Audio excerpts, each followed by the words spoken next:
안녕하십니까. 산부인과 의사 김규관입니다. 오늘은 많은 여성분들께서 경험을 하시고 또 상당한 불편을 호소하는 질환인 요실금에 대해서 말씀드리도록 하겠습니다. 그러면 요실금이 뭐냐? 본인의 의지와는 상관이 없이 소변이 새어나오는 증상입니다. 정상적으로는 소변이 방광이 어느 정도 차게 되면은 본인의 의지로 화장실에 가서 소변을 봐야 밖으로 배출이 됩니다. 그런데 여러 가지 상황에서 본인의 의지와는 상관이 없이 소변이 저절로 나오는 현상을 요실금이라고 얘기를 합니다. 그 요실금의 특징에는 몇 가지가 있는데요. 일단 성별과 연령에 상관이 없이 생길 수 있습니다. 물론 남성보다는 여성에게서 훨씬 많고 젊은 분보다는 나이가 드신 분에게서 훨씬 많이 생깁니다만 성별과 연령에 관계없이 생길 수가 있고 여성의 30 내지 40%에서 경험을 하는 걸로 되어 있습니다. 왜 여성에게서 이렇게 많은 부분을 차지하느냐? 그거는 임신과 출산 때문에 그렇다고 보시면 되겠습니다. 그 다음에 인구 고령화 시대에서 계속 증가 추세에 있다. 이게 나이와 상관이 있기 때문에 인구 고령화 시대에 증가 추세에 있습니다. 그리고 또 호르몬하고도 관계가 있기 때문에 여성들의 폐경이 오게 되면 갱년기 이후에 여성에게서 많이 발생을 합니다. 그리고 소변이 새어나오기 때문에 심리적으로 불안하고 사회적 활동의 제약으로 인해서 가끔 우울증도 유발하는 경우가 있습니다. 이런 여러 가지 요실금 특징이 있습니다. 요실금에는 여러 가지 종류가 있습니다. 그런데 우리가 흔히 겪는 세 가지에 대해서만 말씀드리겠습니다. 첫째, 복압성 요실금, 스트레스 요실금이라고도 하는데요. 이거는 복압, 배에 힘이 들어감으로 해서 소변이 새어나오는 것입니다.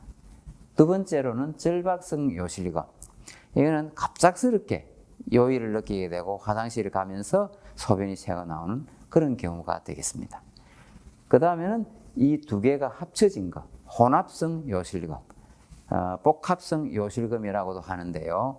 이 세 가지가 가장 흔한 요실금이 되겠고, 복합성 요실금, 즉 스트레스 요실금이 80% 정도 되고, 이 두 개를 합친 것이 20% 정도의 빈도로 나타나게 됩니다. 그럼 복합성 요실금, 즉 스트레스 요실금은 뭐냐? 이거는 기침이나 재채기 혹은 무거운 물건을 든다든지 줄넘기를 한다든지 이렇게 복압이 증가될 때, 즉 배에 힘이 들어갈 때 소변이 저절로 새어나오는 현상입니다.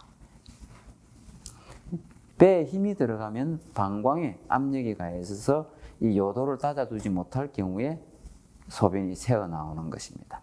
그러니까 배에 힘이 들어갈 때 소변이 나오는 것이 복압성 요실금이다. 이렇게 생각하시면 되겠습니다.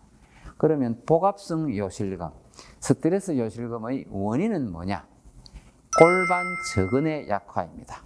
골반 저근이라는 것은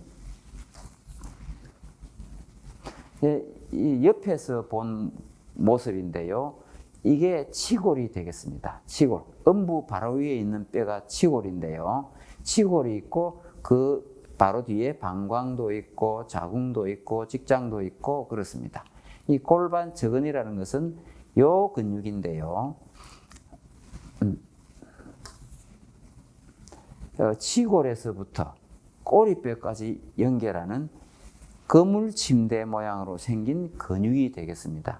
이 근육이 요도도 받쳐주고 방광도 받쳐주고 자궁도 받쳐주고 여러 가지 골반 내 장기를 받쳐주는 역할을 합니다. 그리고 질 수축과도 관계가 있고 이런 식으로 골반 저근이 굉장히 중요한 역할을 하는데요. 골반 저근이 약화되게 되면은 방광과 요도를 지지하는 중요한 역할을 하는 근육인데 이게 약화되면서 배에 힘이 들어갈 때 소변이 새어 나오는 그런 현상이 생길 수 있습니다. 그 다음에 두 번째로는 요도관략근의 기능 저하. 이거는 요도관략근이라고 하는 것은 요도에 있는 근육으로서 갑작스럽게 그 힘이 가해질 때 쪼아주는, 그러므로 해서 소변이 새지 않게 되는 그런 역할을 하는 근육인데 신경에 손상을 입는다든지 나이가 들므로 해서 요도관략근의 기능이 저하되는 경우가 많습니다. 그래서 복압성 요실금이 오는데 주로 골반 저근의 약화라든지 요도관략근의 기능 저하가 원인이 되겠습니다. 그럼 어떻게 돼서 이런 게 오느냐? 대부분 임신과 출산으로 인해서 이 골반 저근이 약화가 되고 요도관략근도 기능이 저하되는 그런 경우입니다. 그 다음에 비만, 과체중이 복압을 높임으로 인해서 또 스트레스 요실금, 복압성 요실금이 오게 되겠습니다. 만성 기침이라든지 만성 변비가 있어도 올 수 있고 골반 내 장기를 수술함으로 인해서 그 후유증으로 복압성 요실금이 올 수 있습니다. 여기 보시면 여기 치골인데요. 치골 뒤에 방광이 있고 방광에서 요도가 있게 되겠습니다. 근데 골반 저근이나 이런 것이 강하게 받쳐주는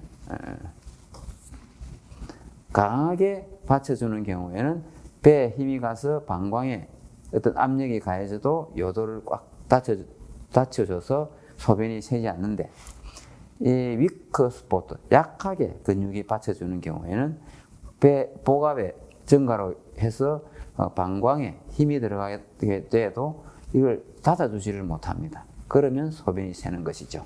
복압성 요실금이 생리는 이 골반 저근의 근육이 약해짐으로 해서 이 소변 나오는 길, 요도를 닫아주지 못해서 생기는 거다. 이렇게 생각하시면 되겠습니다.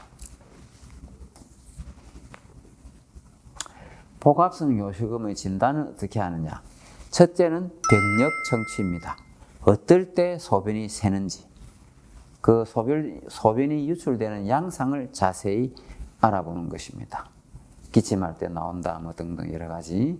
그리고 질병, 만성 기침이라든지 변비라든지 혹은 또 어떤 그 뇌경색이라든지 이런 것이 있는지 상담을 하게 되겠고, 과거에 어떤 자궁을 드러냈다든지 골반 쪽에 수술을 한 경력이 있는지 그런 병력 청취를 하게 되겠고, 그 다음 두 번째로는 소변 검사, 이 방광염이라든지 다른 어떤 비뇨기 계통의 질환이 있는지 알아보기 위해서 소변 검사를 하게 되겠습니다.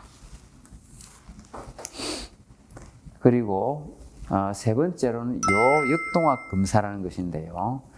이거는 방광과 요도의 기능을 자세히 확인할 수 있는 검사가 되겠습니다. 방광에 가느다란 카테터를 넣어가지고 소변을 채우면서 하는 검사가 있고, 또 소변을 보면서 하는 검사가 있고, 요도압도 측정하고, 이렇게 함으로써 방광과 요도의 기능을 자세히 확인할 수 있는 검사가 되겠습니다. 그 다음 배뇨 후 잔뇨량 측정. 소변을 보고 나서 한 50cc에서 100cc 이하는 우리가 정상으로 봅니다. 이렇게 이제 복압성 요실금이 진단이 됐다. 그럴 경우에 이제 치료를 하게 되는데, 치료는 두 가지가 있습니다. 수술을 하지 않고 치료하는 방법, 그 다음에 수술적 치료, 이 두 가지가 있는데, 비수술적 치료에는 첫째, 골반 저근을 강화시켜주는 운동입니다. 일명 케겔 운동이라고 하는 건데, 우리가 어떤 근육을 강화시켜주느냐. 우리가 소변을 보시다가 소변을 중간에 멈추는 동작을 하게 되면 거기에 쓰이는 근육이 있습니다. 그 근육이 골반 저근인데 그 근육을 강화시켜주는 운동을 하면 복압성 요실금이 아주 많이 좋아집니다. 그 케겔 운동법은 그러면 어떻게 하는 것이냐? 우리가 배에 힘을 뺀 상태에서 항문 주위의 근육을 5 내지 10초 동안 수축을 시킵니다. 꽉 수축을 시켰다가 서서히 이완하고 또 꽉 수축을 시켰다가 서서히 이완하고 이런 것을 반복적으로 해주는 것입니다. 처음에는 10초가 잘 안 됩니다. 그렇기 때문에 처음에는 3 내지 5초, 뭐 1, 2주 지나서 익숙해지면 뭐 5 내지 10초, 그 다음에 계속해서 또 시간이 지나가지고 익숙해지면 한 10초 정도 해주시면 좋습니다. 그리고 매 주기당 10회씩을 하고 매일 4주기를 시행을 합니다. 1, 2주 간격으로 어느 정도 익숙이 되면 주기당 5회씩 늘려주면 효과가 아주 좋은데요.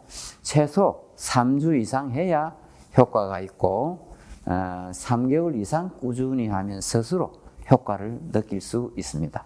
그만큼 복압성 요실금의 케겔 운동이 좋은 치료 방법이 되겠습니다. 그 다음 두 번째로는 바이오 피드백. 이거는 올바른 골반저 근육 강화 운동을 할 수 있도록 좀 도움을 주는 그런 방법이 되겠습니다. 그 이외에 체외 자기장요법이라든지 전기자극 치료도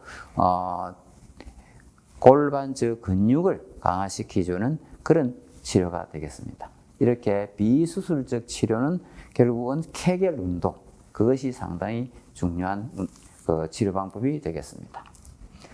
그 말고는 이제 수술을 하게 되는데, 수술요법으로는 요즘은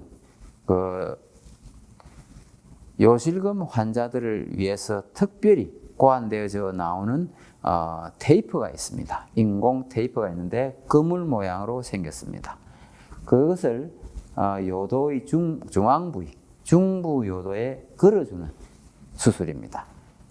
TVT 수술이라고 하기도 하고 COT 수술이라고 하기도 하고 요즘은 뭐 미니 슬링이라 해가지고 또 사용하는 방법이 있는데 TVT 수술이나 TOT 수술은 똑같은 인공 테이프를 사용하는데 테이프가 나오는 위치에 따라서 차이가 있습니다. 이를 보면 이 골반 뼈가 있고 그 뒤에 바로 그 방광이 있고 방광에서 요도가 있습니다. 그 요도 중앙 부위에다가 테이프를 걸어서 치골, 음부 바로 위에 있는 뼈가 치골인데요. 치골 바로 뒤쪽으로 나오는 것이 TVT. 이쪽은 사타구니 쪽입니다. 사타구니 쪽으로 나오는 것이 TOT. 이 두 가지를 많이 쓰는데 요즘 TOT라는 수술을 보통 많이 하고 있습니다. 이것이 이제 수술 치료가 되겠는데요. 완치 및 호전은 90% 정도, 만족도는 한 71% 정도 이렇게 나와 있는데 아주 효과가 좋은 방법입니다. 요거는 TVT를 옆에서 본 그림인데요. 방광이 이렇게 있고 요도가 있을 때 중앙에다가 걸어서 치골 뒤쪽으로 배 위로 나오는 수술입니다. 그 TVT 수술이라든지 TOT 수술로서 보통 복압성 요실금을 치료하는데 그 수술은 간단합니다. 한 30분 정도 수술하시면 30분 이내에 끝이 납니다.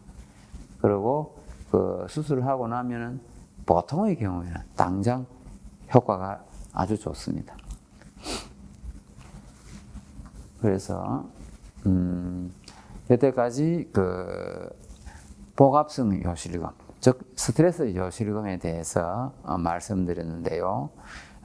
스트레스 요실금은 수술로서 보통 해결을 하고 그 다음에 또 보조적으로 케겔 운동을 함으로써 치료를 할 수 있습니다. 그 다음에 이제 절박성 요실금. 스트레스 요실금보다는 빈도는 적지만은 이것도 상당히 불편함이 많은 요실금이 되겠습니다. 절박성 요실금은 갑작스럽고 강한 배뇨 충동이 나타나면서 소변을 참기 어려운 상태가 되는 것이 절박성 요실금이 되겠습니다. 이는 과민성 방광 증후군과 관련이 있고 방광 근육이 과도하게 수축을 하는 것이 원인입니다. 일단 방광이 노화를 하게 되면 방광의 기능이 떨어집니다. 어떻게 떨어지느냐? 방광의 팽창력이 감소됨으로 해서 수축이 되게 되고 그러면은 소변을 저장하는 능력이 감소됩니다. 그렇게 되면 방광이 불안정해지고 절박성 요실금이 올 수가 있는 것입니다. 절박성 요실금의 원인에는 방광의 과민증, 신경계통, 호르몬 변화, 약물의 부작용, 턱발성인데 턱발성이라고 하는 것은 원인을 잘 모르고 원인이 발견되지 않은 경우를 이야기합니다. 사실은 턱발성이 제일 흔한 원인이 되겠습니다.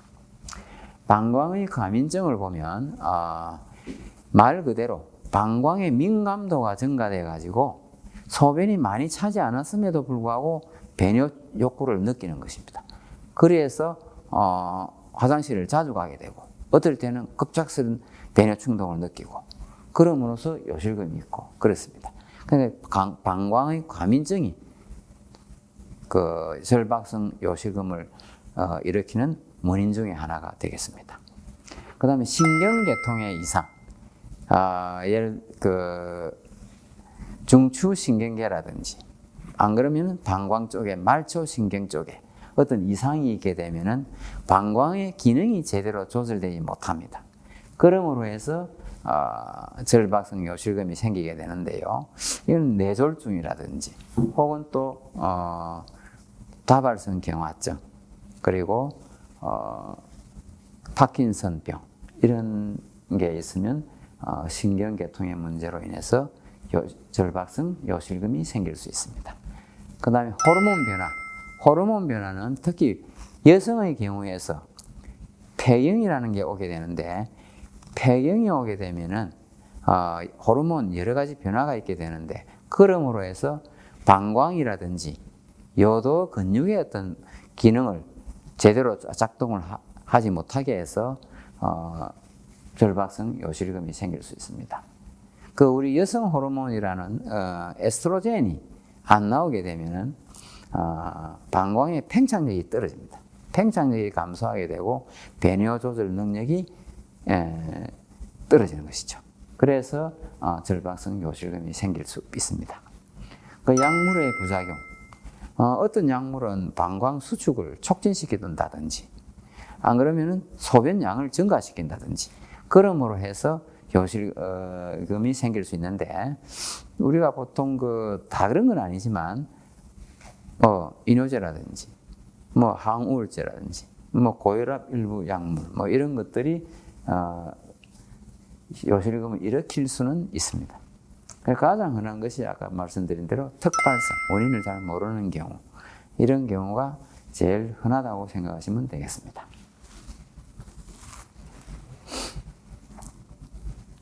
그럼 절박성 요실금의 진단은 어떻게 하느냐? 그럼 마찬가지로 아까 말씀드린 복압성 요실금과 마찬가지로 병력 청취를 제대로 하는 것입니다.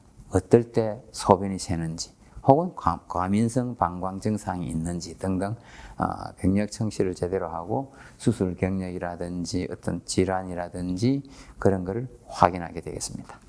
그 다음에 신체 검사, 질 쪽이라든지 안 그러면 요도 근처 어떤 문제가 있는지 자세히 보고 소변 검사, 방광염이라든지 다른 어떤 비뇨기 계통의 질환이 있는지 확인을 하고 배뇨일지. 배뇨일지는 얼마 만에 소변을 한 번씩 보는지 원래는 이제 얼마 만에 소변을 보는지 시간을 체크하고 양도 체크를 하는데 집에서 그리 하기는 조금 어려울 수 있는데 시간만이라도 얼마 만에 보는지를 확인해서 병원에 오게 되면 내가 어느 정도 시간 만에 화장실을 한 번씩 간다. 그렇게 얘기를 하시면 또 진단과 치료에 도움이 많이 될 수 있습니다. 그 다음에 요역동학 검사도 해서 방광의 어떤 기능이라든지 요도의 기능도 확인할 수가 있습니다. 요실금의, 그러니까 절박성 요실금의 치료는 어떤 것이 있느냐? 1번이 생활습관 교정입니다. 생활습관 교정은 카페인이라든지 술이라든지 매운 음식, 어떤 신맛이 나는 주스 이런 것을 피하는 것입니다. 저런 것들이 다 방광벽에 어떤 영향을 주기 때문에 되도록이면 피하는 것이 치료에 도움이 됩니다. 그 다음에 흡연을 하는 경우에는 금연을 하는 것이 좋고, 비만인 경우에는 체중을 조금 조절해 주는 것이 여러 가지 그 방광에 대한 영향을 끼칠 수 있기 때문에 그 체중을 조절하고 금연을 하는 것이 좋습니다. 그 다음에 방광훈련. 빈뇨가 있는 경우에는 화장실에 가는 시간을 의도적으로 늘려주는 훈련입니다. 이게 이제 배뇨 그 시간을 재보면 뭐 1시간 반에 갈 수도 있고 2시간 만에 갈 수도 있고 여러 가지 상황이 있는데 사람마다 조금씩은 틀린데, 예를 들어서 2시간 만에 화장실을 가는 분이다. 그런 경우에는 2시간 동안 화장실을 좀 갈 수 있는 상황에서도 가지 않고 참는 걸 해주는 겁니다.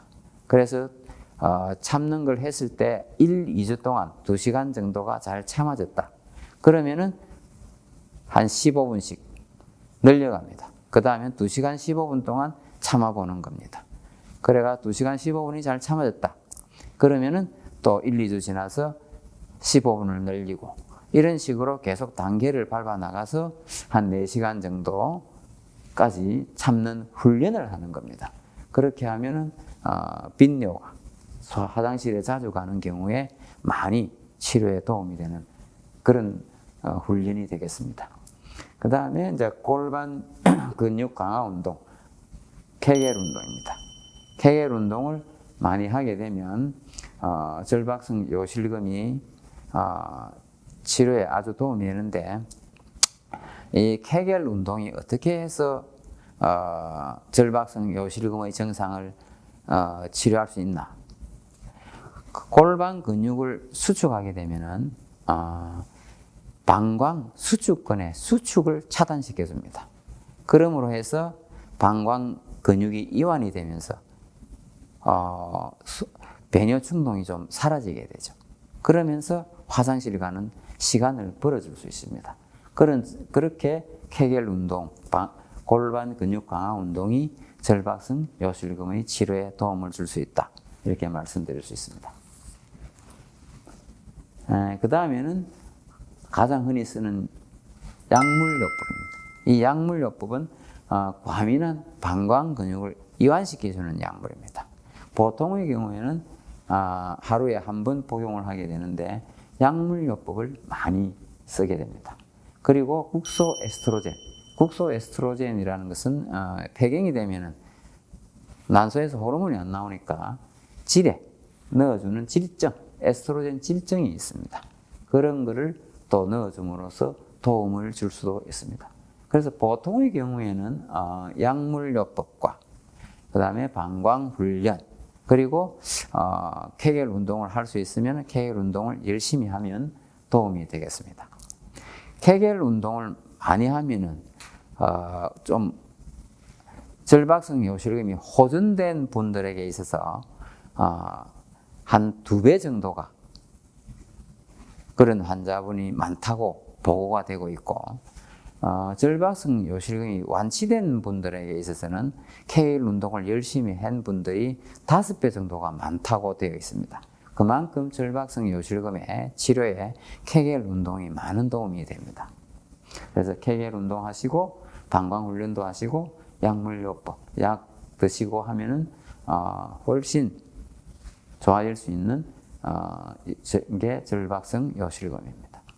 그리고 여러 가지가 안 될 경우에는 보톡스를 방광벽에다가 주입함으로써 좀 어떤 마비를, 방광벽의 신경 계통을 마비를 시킴으로써 도움을 줄 수도 있는데, 이런 경우는 잘 쓰지는 않는 방법입니다. 주로 약물요법, 방광훈련, 케겔 운동, 이 3개를 주로 사용을 하게 되겠습니다. 절박성 요실금의 예방은 일단 규칙적인 배뇨 습관입니다. 정해진 시간에 소변을 봄으로써 방광을 훈련시키고 체중 관리, 좀 과체중인 경우에 방광에 가해지는 부담을 줄일 수 있기 때문에 체중 관리도 중요합니다. 그리고 수분을 너무 많이 섭취한다든지 또 물을 너무 많이 아예 적게 먹는다든지 하는 것도 좋지 않습니다. 적게 먹으면 소변이 진해지죠. 그러면은 과민성 방광이 생길 수 있기 때문에 적절한 수분 섭취가 중요합니다. 그리고 스트레스를 관리해서 방광 기능을 지원한다든지 건강한 식습관, 방광에 자극을 줄 수 있는 음식과 음료를 피하는 것이 절박성 요실금의 예방에 도움이 되겠습니다. 이상과 같이 여성분들에게 생길 수 있는 복압성 요실금과 절박성 요실금에 대해서 말씀드렸는데요. 이 요실금이라는 것은 상당히 불편하고 불편함으로 해서 여러 가지 이제 문제가 생길 수 있기 때문에 삶의 질이 저하됩니다. 근데 치료를 하게 되면 불편함도 해소할 수 있고 삶의 질도 증가시킬 수 있고 하기 때문에 부끄러워하시거나 두려워하지 마시고 언제든지 병원에 오셔가지고 의사 선생님하고 상담하시고 치료를 하시기 바랍니다. 감사합니다.